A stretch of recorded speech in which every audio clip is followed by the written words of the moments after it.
is the Vintage RPG Podcast, your source for the best in classic and contemporary RPGs. With your hosts, Hambone and Stu. Welcome to the RPG Podcast, coming at you again from the clubhouse hidden somewhere in the swamps of New Jersey. I'm John Hambone McGuire, and with me, as always, is the founder and publisher of Unwinnable. He may never take a train ride again, Stu Horvath. It's true. Well, no, I like the train. I would do it again. I would just, hopefully on somebody else's dime and not to Indiana. No. But we are going to talk about Indiana a little more. We're going to talk about what Stu got at GenCon, because we kind of ended up talking a lot about Stu's travel woes. And the show, the convention in general, the experience, the press of humanity, of geeky humanity. I had a chance to sort of flip through some stuff. I mean that seriously. I have flipped through it. I have looked at the pictures. I've evaluated the pictures, but I have not read them all the way through. I've read little bits and pieces. So anything that I'm saying here, I reserve the right to change my mind several thousand times before I post about it, at which point it's somewhat real. But as of now, these are nebulous reviews of dubious usefulness to our listeners. That works for me, man. Let's roll.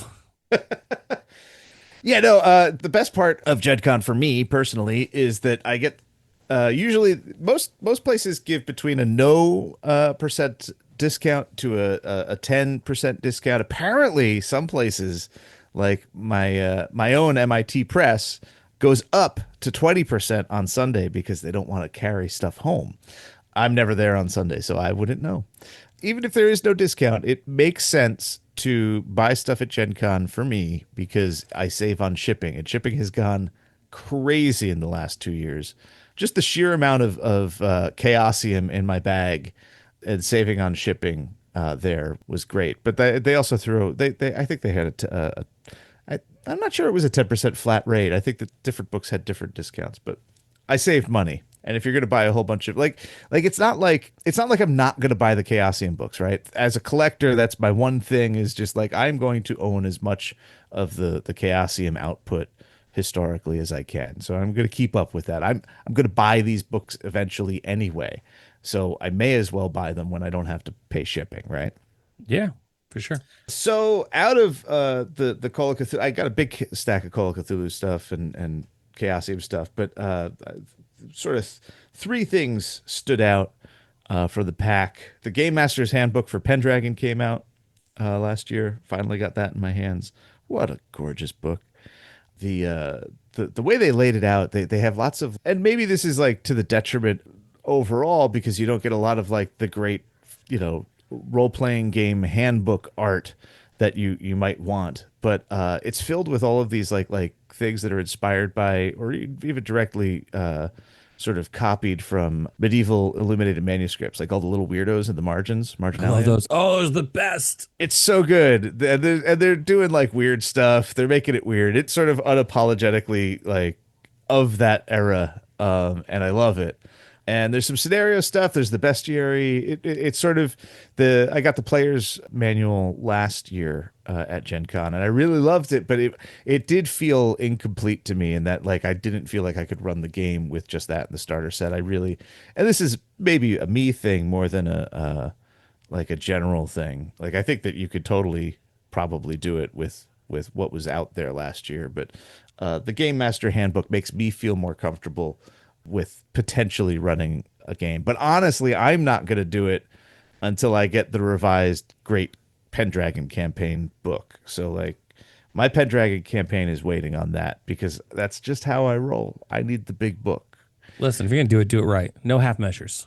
Yeah, I mean, I think that one of the real beauties of the current iteration of Pendragon is that they are trying to make it so that there is no right way to do it, right? That your Pendragon's going to vary, just like RuneQuest is going to vary. And like you could do it in this grand, epic generational campaign that Greg envisioned, but you could also just run it like a regular game because that's a huge barrier to entry. Like I talk about this with people and people are just like, yeah, I need to be retired to do that. And then we don't have enough time, Yeah. But I want it just, even if we do like a pickup game, like I think that it will be richer for me having the great campaign. Yeah, I mean, these books are meant to be used, they're meant to be played with. And I think that that's the way you can do them the most justice is by having the things that you need at your fingertips, being able to, for you as the person running the game, like it's a doubly rich experience. Right. Because you get to dive in and you get to really see what kind of like tools you want to put on the table and play with. And then for your players, it's going to be even better because then you're giving them the full, true experience. Right. And not going to be like years later looking through and be like, oh, crap. Man, if I'd only had that at the time. It's like, no, man, we're writing the set list and this is the concert you're going to get. So, hell yeah. I mean, I was pretty chapped when they came out with the revised Nyarlathotep like 6 months after we finished running Nyarlathotep. Oh, yeah, I remember. You know? So I'm content to wait a little while. Speaking of Call of Cthulhu, though, I was really excited to pick up the Sutra of Pale Leaves, which is actually 2 books. Only one had previously been released. They had advanced copies for sale of the second volume. So the original one was Twin Suns Rising, and the second one is Carcosa Manifest. And it's set in the 1980s in Japan. So I love the King in Yellow stuff. I think that the whole mythology is really interesting and compelling and can map to different ways to cosmic horror. I think that Impossible Landscapes for Delta Green is one of the best campaigns ever written, especially in recent memory. And I think that the bar is set way too high. Like there's no reaching it.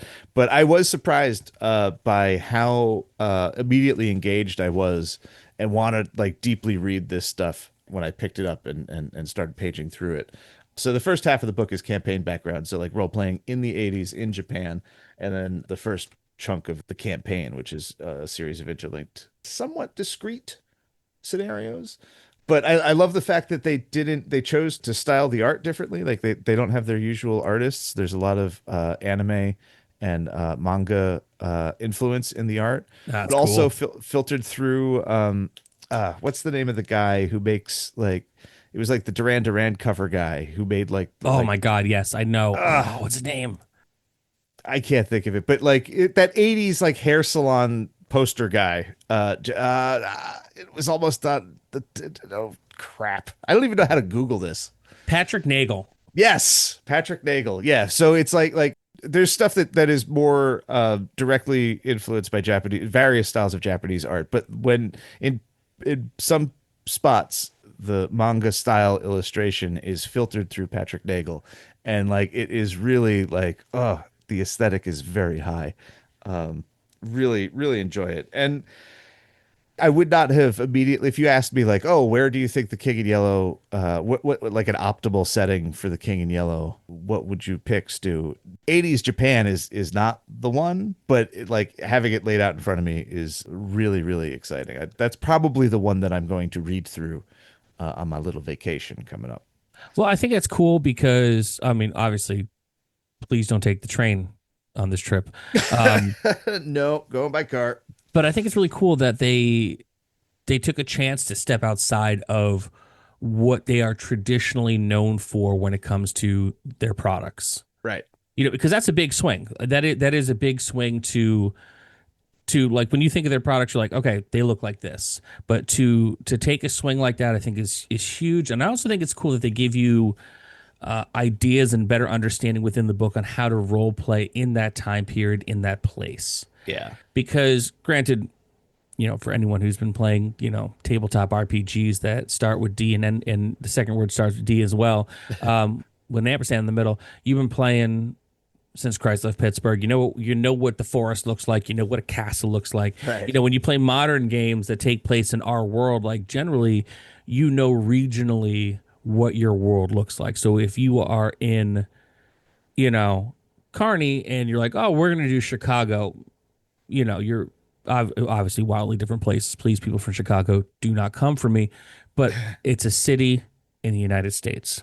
Right. So giving you a real idea and a background and ideas for how to role play that and a vibe, I think is cool. And I think that kind of stuff really does go a long way to make the experience better.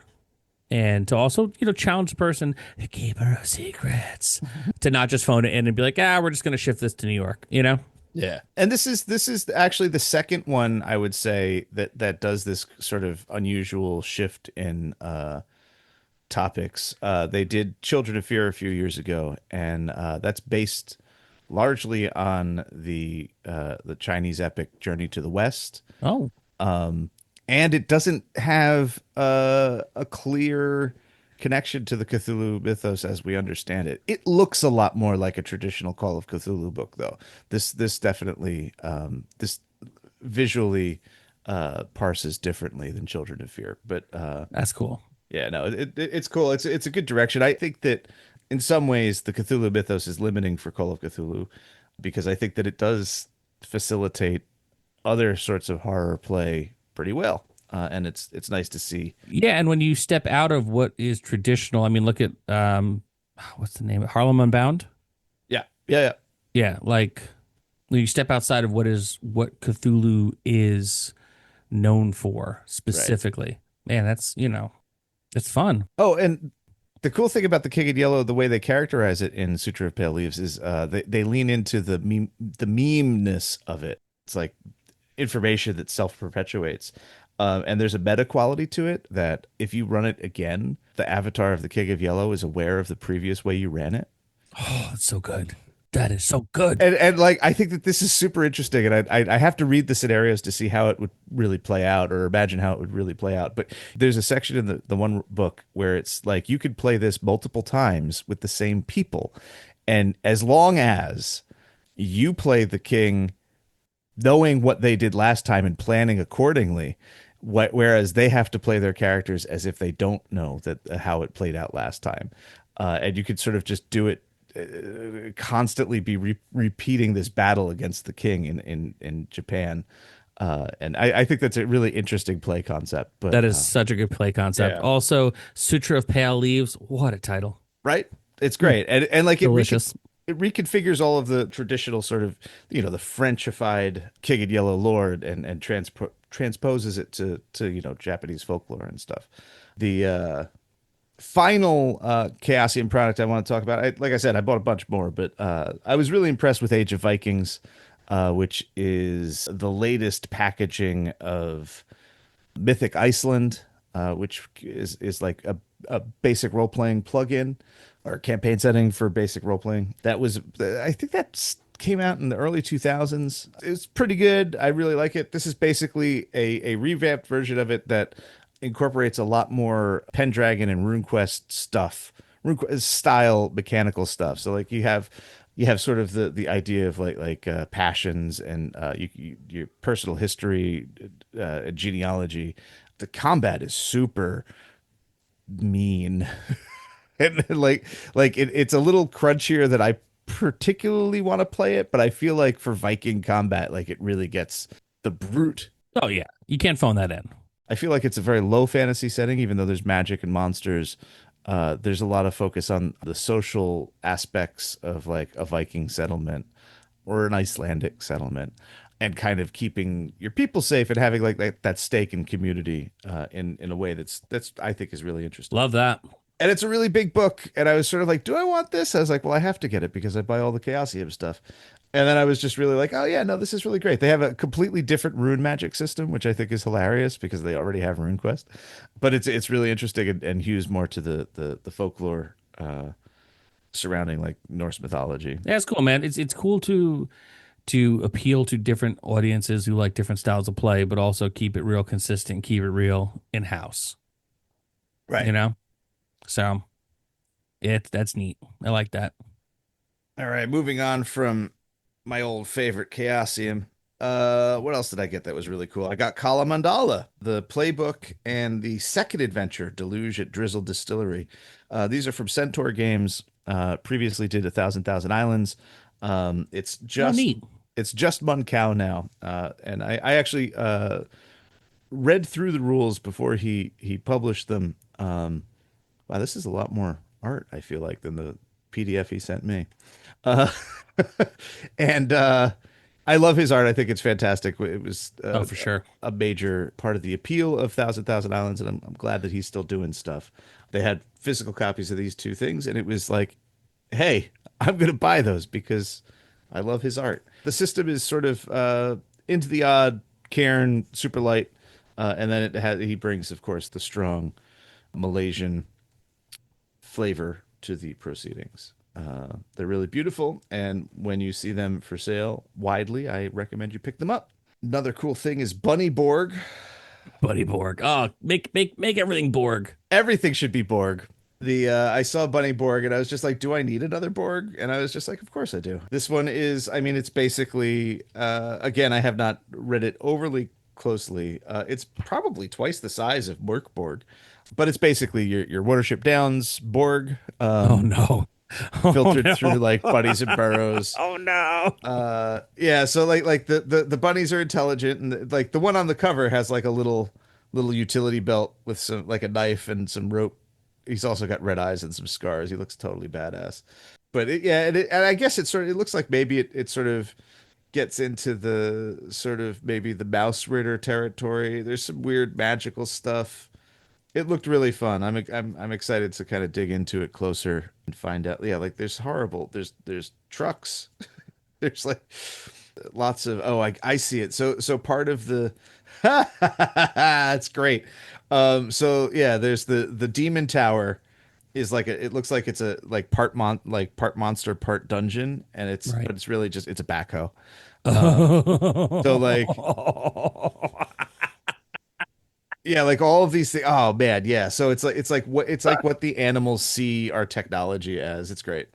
that's Um, fucking great. yeah, yeah. What a beautiful thing. Oh, that's a Moving on, I ran into Doug Kovacs. He passed along the Seventh Doom Quest of Delisle Croom, oh my god. which is through his own Hobonomicon press. It's a collaboration. His art, Harley Stroh's words. It's sort of like a Home run. Home yeah, run. yeah. No, it's great, and it's a horizontal zine. I have to say that the art is a little bit more sedate than I expected, but really, I feel like Doug's doing some cool stylistic stuff lately that is sort of subverting his previous work. Oh yeah. I mean, I've got a couple pieces of his that I the ones I could afford at the time, like small, like little pieces that he's done that I have framed in my office. He's such a talent that like he's very much known for Yeah, this, whatever, a very specific thing. But like, man, when he opens up and he you could tell it's very playful, very fun, but still very much him. And I love it. yeah. I love everything he does. He had at his booth. He had a painting that I'd seen online, and it was really nice to see it in person of like these big. They're sort of like cat gods. Yeah. And it like his palette is a little different, and like there's like a texture, like a softness to it that was sort of just it was like I don't want to say out of character, but like it was just unexpected, but it was still read as his work. Oh my God. Yeah. I and have two of his cat paintings. Well, oh nice. they're small, like they're 4x4, but like amazing. But this is a I haven't read it, but this is third party. It's not associated with Goodman, but it is keyed to their Purple Planet stuff. So like I guess like that allows them in the text to be a little bit more weird mature themes. But as I said, I haven't read it. I've just looked at the pictures and they're pretty great. But I am excited to read it. It looks really cool. Nice. Harley's never really done me wrong, so Oh my God. I mean, Harley has written oodles of classics, but like, all right, so I'm going to make a bold statement. I'm going to make a statement that some people are going to either completely agree with or people are going to be like, I can't believe he thinks that. But like, I think that there are certain adventures that define a company's books. Like, for me, I would say if you talk about Dungeons and Dragons proper, Ravenloft, obviously, White Plume Mountain, things of that nature, the ones that are like, oh, like, these are like, if you're going to tell me like 5 modules that you need to get that really define like the experience of Dungeons and Dragons and And there's a reason why they've stood the test of time, like Ravenloft, White Plume Mountain, against giants, things of that nature. I think for DCC, Sailors on the Starless Sea, Yep. that's it. I think that is. I don't think you could ever talk about dungeon crawl classics without representing Sailors on the Starless Sea. I mean, Harley Stroh's work is just it's awesome across the board. Like, it's like telling me that the sky is blue. It's like, I get it. I'm here. I can see it. But Sailors on the Starless Sea, I think is here's the big swing, folks. The definitive dungeon crawl classics adventure. I think that if you are going to say, hey, you need to play dungeon crawl classics, you just give them Sailors on the Starless Sea. Right. And even if you're not a fan of DCC and that type of gameplay, you don't like all the dice, and I don't know why you wouldn't, because dice are awesome. The more, the better. I think on its own, just as a work, Sailors on the Starless Sea is untouchable. So there's my big swing. Send all hate mail to Stu. Because I won't answer it. No, just kidding. But yeah, seriously, if you love, fantasy RPGs, just pick up anything from Harley Stroh. You will not be disappointed. It's true. I got 3 more to go. Do it. They'll be quick. Sure. Last year, I picked up Eschaton, sort of a board game about cults that are battling to be the last cult standing at the end of the world. Highlander. It's fun.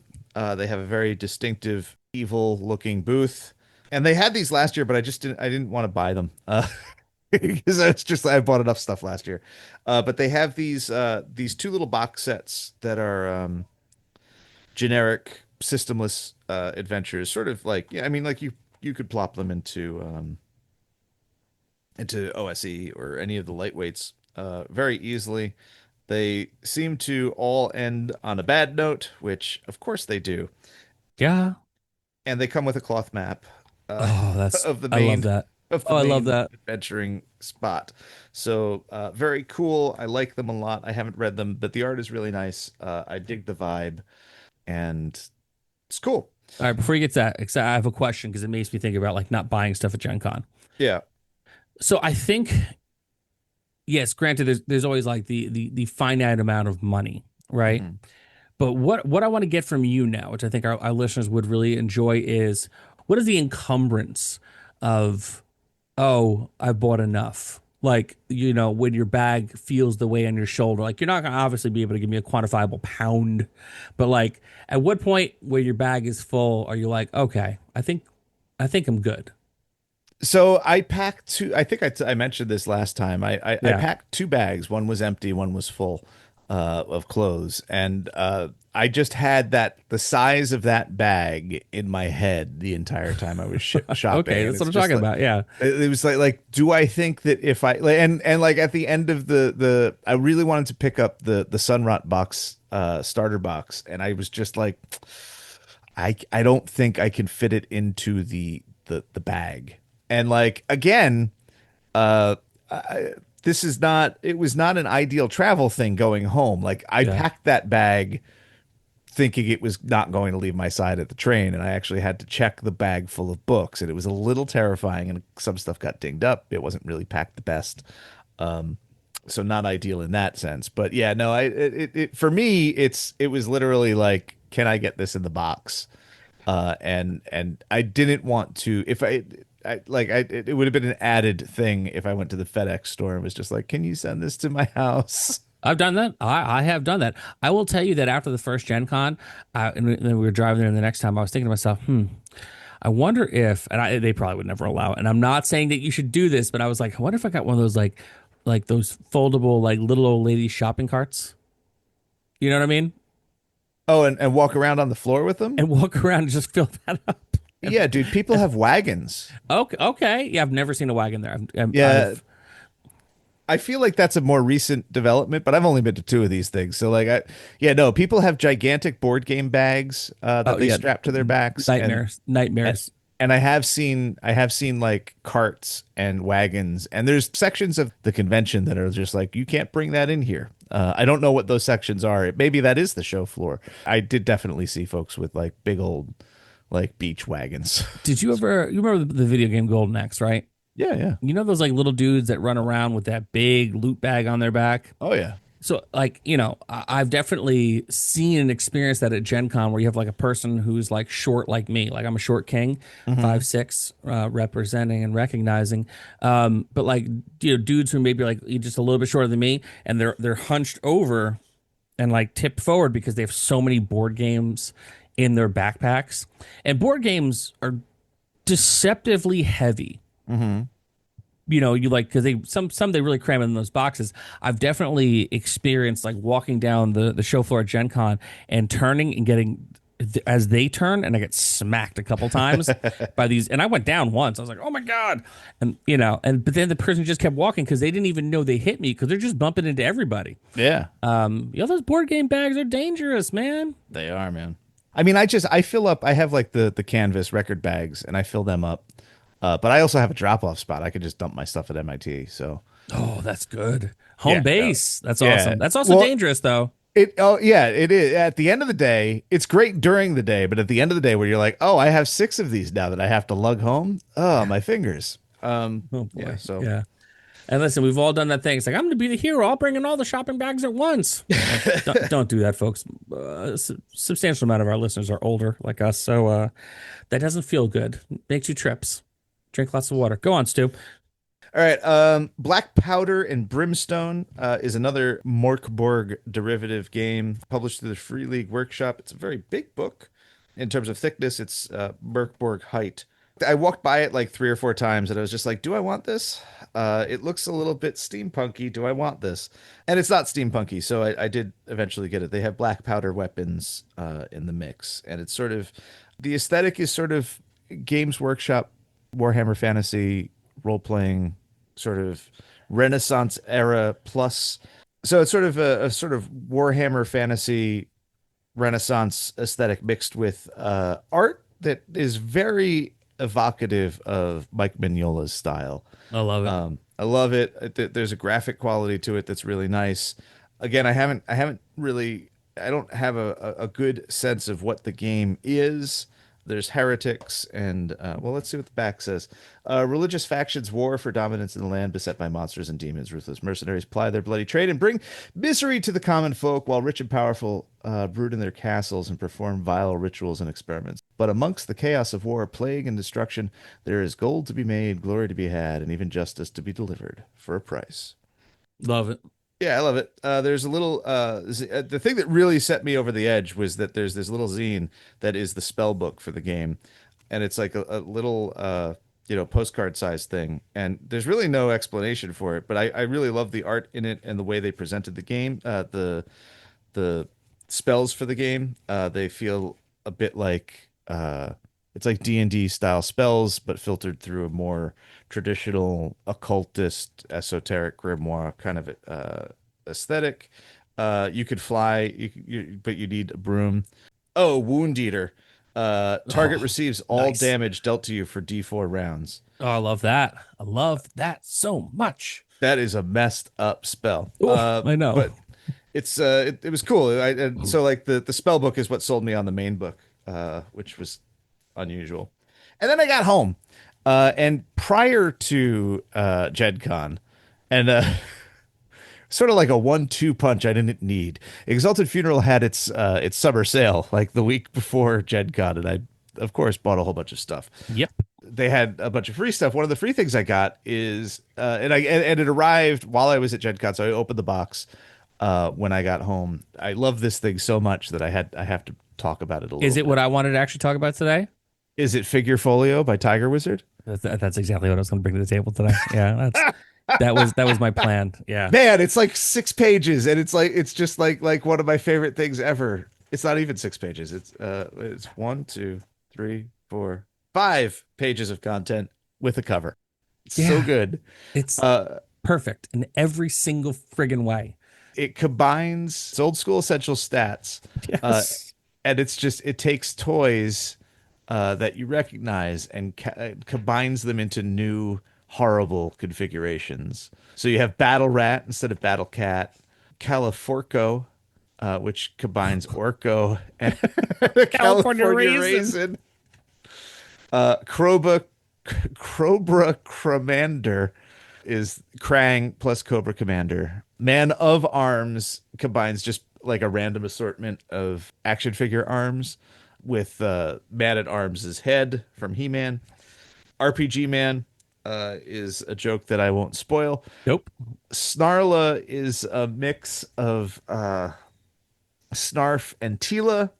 Snarf from the Thundercats, Teela from He-Man. He-Man, and Yep, He-Man.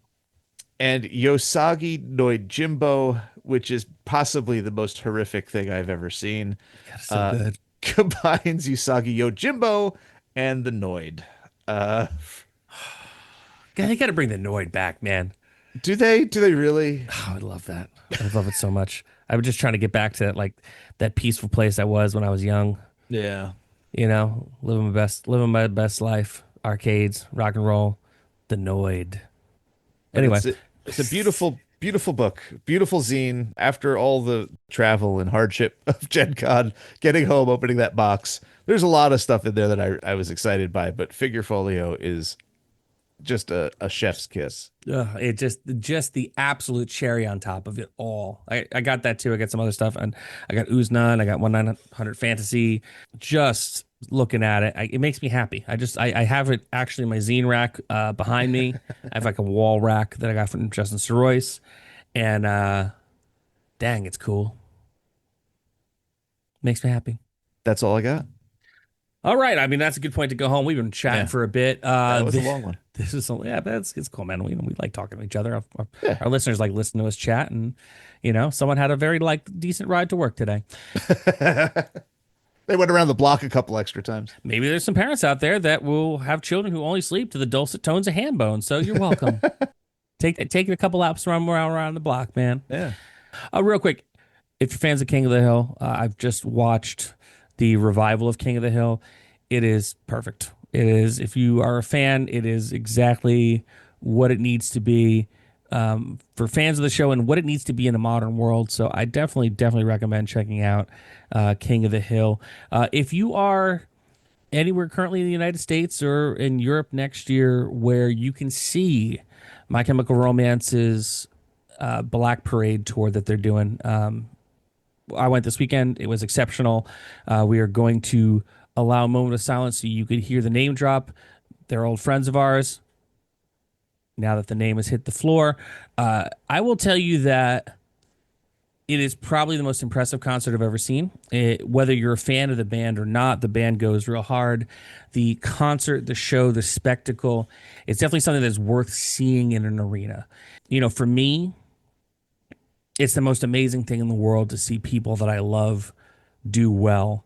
And for a band like that who has worked for every inch of what they got and who has put it all on the line and put out some amazing records over the years, made the towns, made the fans happy, and really spoke to now multiple generations of people. It's kind of like an Iron Maiden thing where you have the people who were there in the beginning and now they're bringing their kids, and at some point their kids are going to get into it as well. I cannot stress how cool and how important it is if you are a fan of the band to see the show live. It really is a once in a lifetime experience. I'm actually going twice because I'm going to go see them with Alex Cooper. By the time this episode airs, I'll have seen it already, and I will be like, yep, I was correct. Everything I said was true. It's the most amazing thing.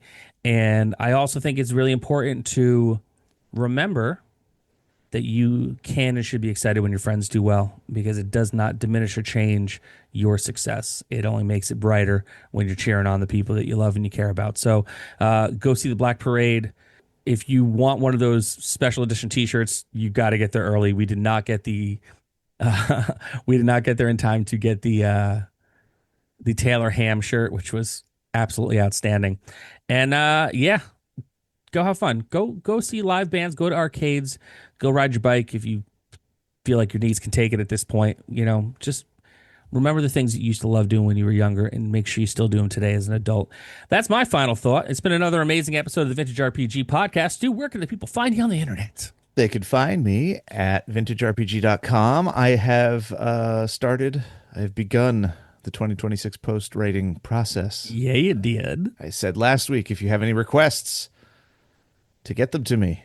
And I got nary a request. Which is so funny because, most DJs don't take requests. And when you finally say, hey, I'll play what you want, no one even shows up for it. You've got a window. Shame. It's probably going to take me another 3 or 4 weeks to finish. Shame.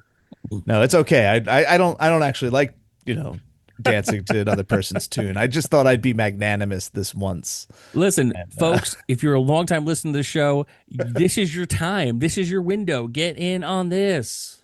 In fairness, the episode where I said that is only less than a day old. Or less than 2 days old as we record this. But time is a flat circle, Stu. You know that. I know that. You can find me on the internet at John McGuire RPG. I've been posting more. I've been going places. I've been doing things.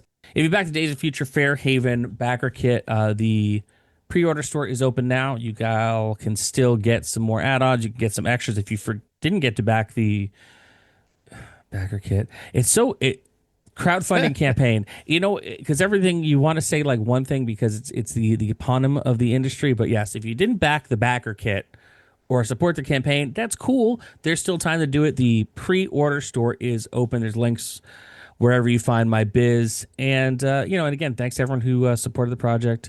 I truly appreciate it. If you like the show, don't forget to rate, review, and subscribe. Your reviews really do help other listeners to find us. And if you really like the show, want to become a patron, patreon.com/vintagerpg. We got a behind the scenes look at the stuff that Stu is writing and working on. And Stu's got that newsletter that is awesome. As well, we have a tier where as a little $1 a month will get you the episodes early, sometimes Friday or Saturday, depending on when we get them in the week. We have 2 tiers where you can play games with Stu and I. At the $5 tier, I run a monthly game. I usually do something different every month. It's based around generally things that we talk about. And now I'm also doing a correspondence campaign.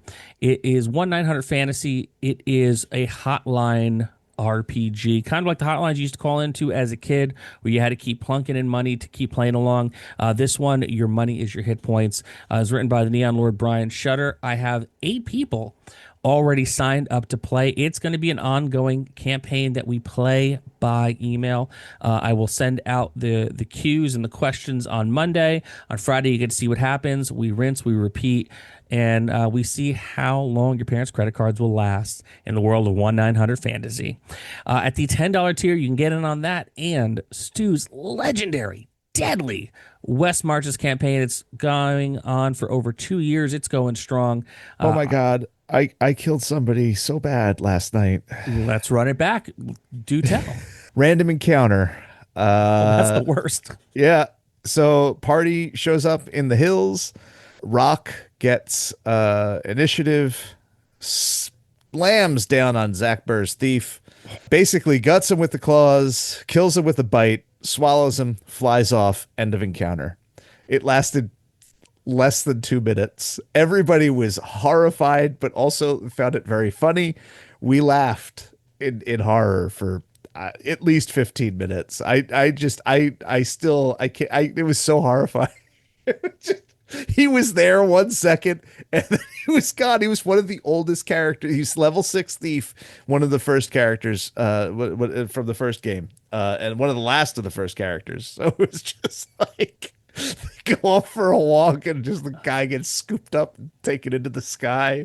And that's the worst. Because it wasn't even like we were fighting the boss. It was the dramatic last battle. It's like, no, I went to go get some air. You know what? I went to go take a walk for my heart health and get my steps in for the day. And then I get killed by, oh my God. So brutal. So I'm not underselling this, folks. It's deadly. West Marches campaign at the $10 tier. Patreon.com/vintagerpg. So for Stu Horvath, I'm John Hambone McGuire. May the dice always roll in your favor. Take care.